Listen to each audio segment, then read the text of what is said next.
قوم جو ہے اس کو افسوس بھی ہے، پوری قوم نے اس چیز کا بہت نوٹس بھی لیا ہے، ایک لہر ہے غصے کی لوگوں، اور بالکل ہونی چاہیے۔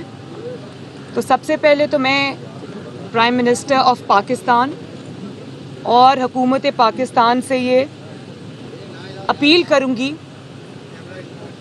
کہ ایک بورڈ بنائے دماغی امراض اور نفسیاتی امراض کے ماہرین کا، اسپیشلسٹ کا، جو عمران خان کا دماغی معائنہ کریں، نفسیاتی معائنہ کریں، کیونکہ ان کا دماغی مرض جو ہے، جو اب پاگل پن کی آخری سٹیج پر ہے، ایسے شخص کا پاکستان کے اندر کھلے عام گھومنا خطرے سے خالی نہیں ہے، جس کا وہ بار بار مظاہرہ کر چکے ہیں۔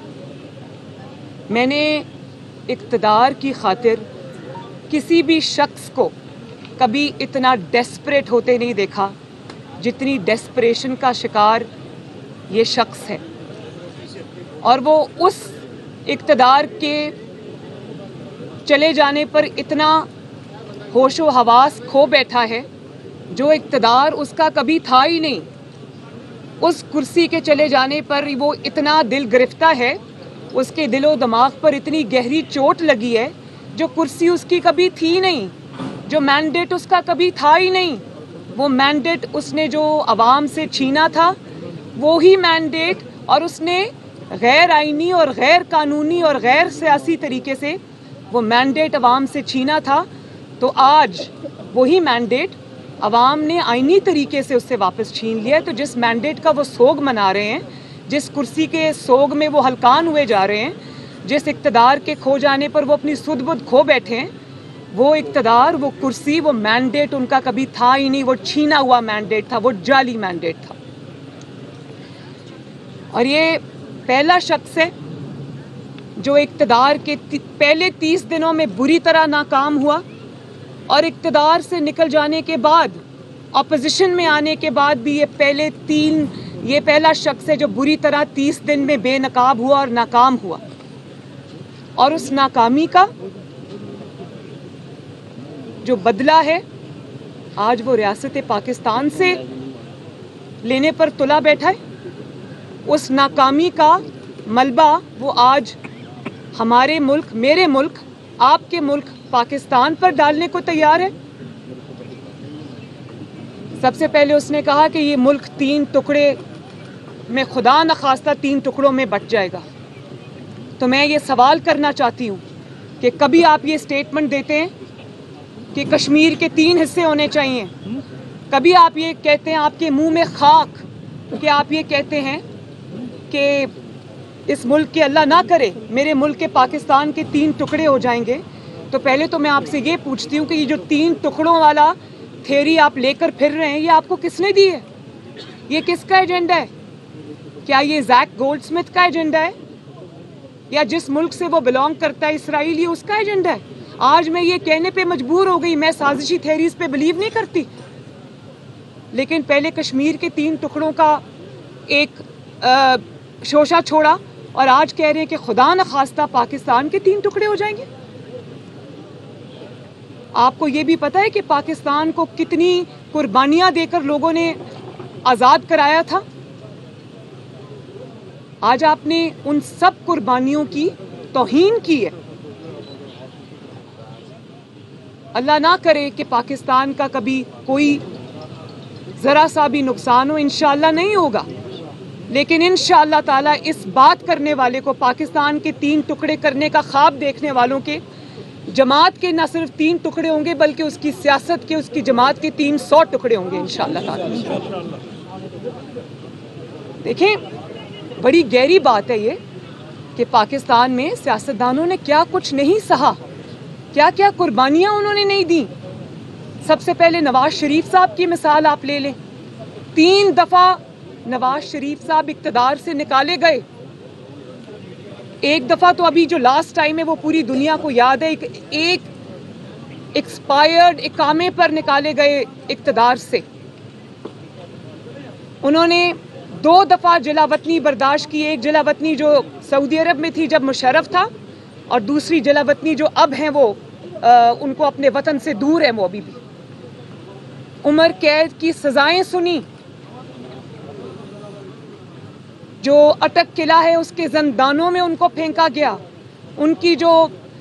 ان کے ہاتھوں میں ہتھ کڑی ڈال کر، ایک الیکٹڈ پرائم منسٹر کے ہاتھوں میں ہتھ کڑی ڈال کر اس کے ہاتھوں کو جہاز کی سیٹ سے باندھا گیا، اس کی بیوی کی وفات ہو گئی، جیل میں وہ تھا، اس کی بیٹی کو اس کی نظروں کے سامنے گرفتار کر لیا، اس کی بیٹی کو ڈیتھ سیل میں پھینکا، اس کی ماں کی وفات ہو گئی، ابھی وہ دیار غیر میں تھا، لیکن ہر چیز کے اوپر نواز شریف کی ہر ظلم کو سہ کر ایک ہی آواز آئی، اور وہ آواز تھی پاکستان زندہ باد۔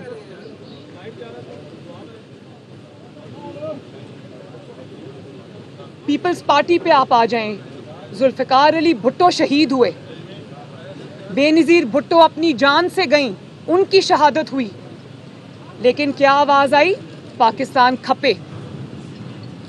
ANP کے ساتھ کیا زیادتیاں نہیں ہوئیں، انہوں نے بھی اپنی جانوں کے نذرانے دیے، لیکن کبھی کسی سیاسی جماعت نے یہ نہیں کہا کہ ملک کے خدا نخواستہ ٹکڑے ہو جائیں گے، سب کی ایک ہی آواز آئی، پاکستان زندہ باد اور پاکستان کھپے۔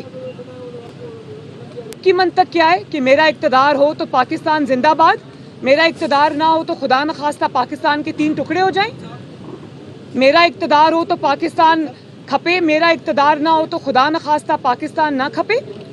یہ ہے آپ کی سیاست؟ توف ہے آپ پر، آپ کی ہمت کیسے ہوئی پاکستان کے بارے میں یہ بات کرنے کی؟ اور پاکستان جو ہے اس کے لیے اتنی قربانیاں دی ہیں لوگوں نے، سیاستدانوں نے، جلا وطنیاں برداشت کی ہیں، پھانسیاں برداشت کی ہیں، عمر قید برداشت کی ہے، اپنے پیاروں کی موت برداشت کی ہے، ان کی کھالیں ادھیڑی گئیں، ان کو زندانوں میں پھینکا گیا، ان کی چمڑیاں ادھیڑی گئیں، ان کے سامنے ان کے بچوں کو گرفتار کیا گیا، لیکن کیا آواز آئی؟ پاکستان زندہ باد۔ کیونکہ وہ جد و جہد جو تھی وہ پاکستان کے لیے تھی، اپنی ذات کے لیے، اپنی کرسی کے لیے نہیں تھی۔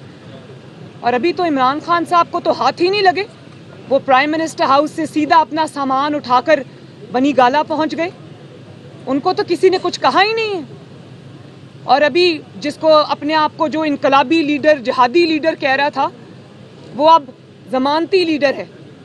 ابھی مجھے کورٹ میں اطلاع ملی ہے کہ ان کو راہداری ضمانت مل گئی ہے۔ جو شخص اتنا ڈرپوک آدمی ہے کہ رانا ثناء اللہ کے ڈر سے وہ کب سے پشاور کے بنکر میں چھپ کے بیٹھا ہوا ہے، ایسے انسان کو اپنے آپ کو لیڈر کہتے ہوئے بھی شرم آنی چاہیے کہ مجھے راہداری کی ضمانت ملے گی کہ مجھے کوئی گرفتار نہیں کرے گا تو تب میں آؤں گا، ورنہ میں پشاور میں چھپ کے بیٹھا ہوں، پشاور کی وزیر اعلیٰ ہاؤس میں عوام کا خون چوس رہا ہوں، عوام کے وسائل پر، خیبر پختونخوا کی حکومت کے وسائل پر جوک بن کے بیٹھا ہے۔ یہ ہوتے ہیں لیڈر؟ لیڈر عوام کو جوڑتے ہیں، توڑتے نہیں ہیں۔ لیڈر ملک کو جوڑتے ہیں، توڑنے کی باتیں نہیں کرتے۔ اور پھر آپ نے کہا کہ جو پاکستان کا ایٹامک پروگرام ہے، ایٹمی پروگرام ہے، اس کو ڈی نیوکلرائز کرنے کی بات کی، اس کے رول بیک کی بات کی۔ اور یہ میں آپ کو بتا دوں کہ یہ بات انہوں نے آج پہلی مرتبہ نہیں کی، یہ انہوں نے اقتدار میں رہتے ہوئے 21 جون 2021 میں کو پرائم منسٹر ہاؤس میں HBO کے جو نمائندہ تھا جوناتھن، اس کو انٹرویو دیتے ہوئے کہی کہ میں سمجھتا ہوں کہ پاکستان کو ایٹامک پروگرام کی ضرورت نہیں ہے۔ اور آج جب آپ کا اقتدار چلا گیا تو آپ نے ڈی نیوکلرائزیشن کی باتیں شروع کر دی۔ بھئی سب سے پہلے تو مجھے یہ بتائیں کہ عمران خان کا کیا حق ہے کہ وہ پاکستان کے ایٹامک پروگرام کی بات کرے؟ اس کی کیا کنٹریبیوشن ہے اس ایٹامک پروگرام کے اندر؟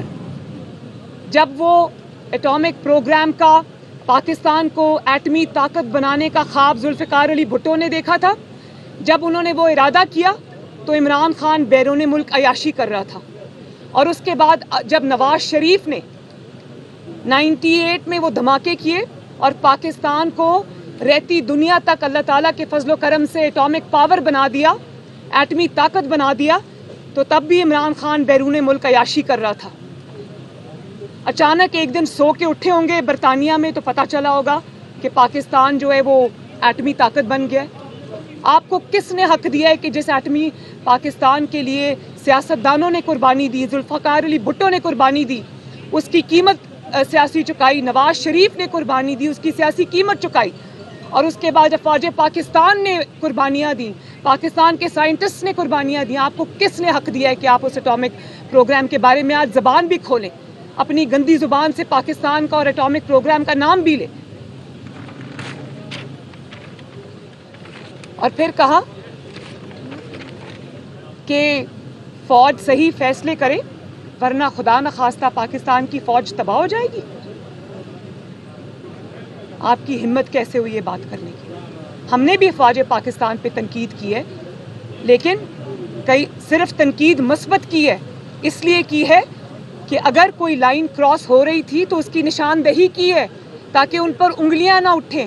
اپنے اقتدار کے لیے نہیں کی, اپنی ذات کے لیے نہیں کی, بلکہ اپنی ذات کو مصیبتوں مشکلوں میں ڈال کر وہ ایک سمت درست کرنے کے لیے کی ہے. اور آپ ان کو کہہ رہے ہیں صحیح فیصلے کریں ورنہ آپ تباہ ہو جائیں گے. صحیح فیصلے آپ کی نظر میں کیا ہے؟ کیا آر ٹی ایس بٹھائیں گے تو ٹھیک بات ہے؟ کیا ہے صحیح فیصلے آپ کی نظر میں؟ آر ٹی ایس بٹھانا صحیح فیصلہ ہے؟ آپ اپنے علاوہ پورے پاکستان کو جیل میں ڈال دینا صحیح فیصلہ ہے؟ مخالفین سے انتقام لینا صحیح فیصلہ ہے؟ آپ کے اقتدار کو دوام دینا صحیح فیصلہ ہے؟ آپ کے مخالفین کو مارنا صحیح فیصلہ ہے؟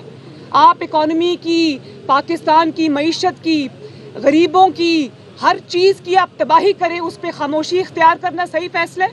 آپ پاکستان کو پوری دنیا کے ممالک سے لڑا دیں اپنی بے وقوفیوں کی وجہ سے اور اپنی نالائکی کی وجہ سے, اور اس پہ چپ سادھ لینا صحیح فیصلہ ہے؟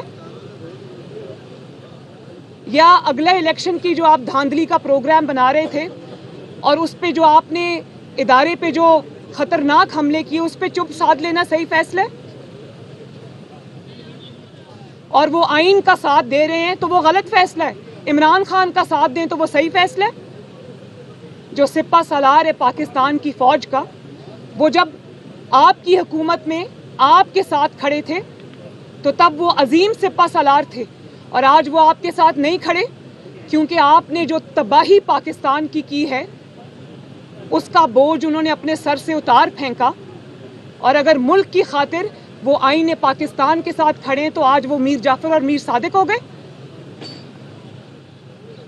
جب آپ نے آئین توڑا تو عدلیہ نے 12 بجے رات کو عدالت کھولی اور آپ کے خلاف فیصلہ آیا, آپ کی آئین شکنی کے خلاف فیصلہ آیا.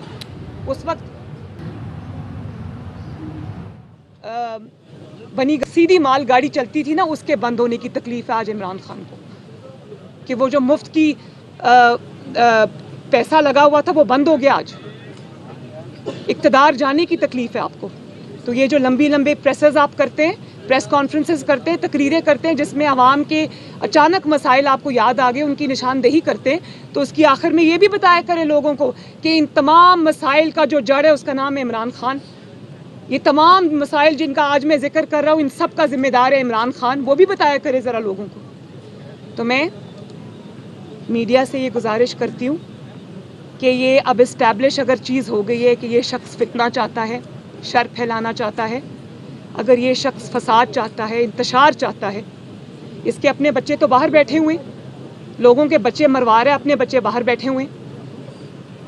یا تو کہو لوگوں کو کہتا ہے تمہارے بچے باہر ہیں, اس کے اپنے بچے باہر بیٹھے ہوئے ہیں. مجھے یہ بتاؤ کہ لوگوں کے بچے باہر ہیں تو اس کے بچے کیا فیصل آباد میں یا میاں والی میں فصلیں لگا رہے ہیں؟ اس کے لوگوں کے بچے. مریم نواز میڈیا ٹاک کر رہی ہیں.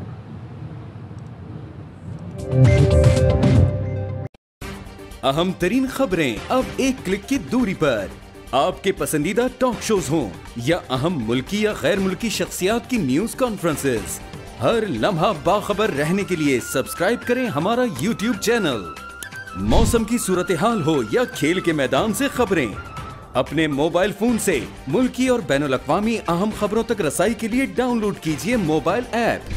باوثوق ذرائع سے مصدقہ خبروں, تجزیوں اور تبصروں سے مستفید ہونے کے لیے وزٹ کیجیے پاکستان کی سب سے بڑی نیوز ویب سائٹ www.arYnews.tv. ان سب کے علاوہ پاکستان کا سب سے بڑا فیس بک پیج ہو، سب سے بڑا نیوز انسٹاگرام اکاؤنٹ یا پھر ٹویٹر، ARY نیوز پہنچا رہا ہے خبریں سب سے پہلے آپ تک، تاکہ آپ رہیں ہر لمحہ باخبر۔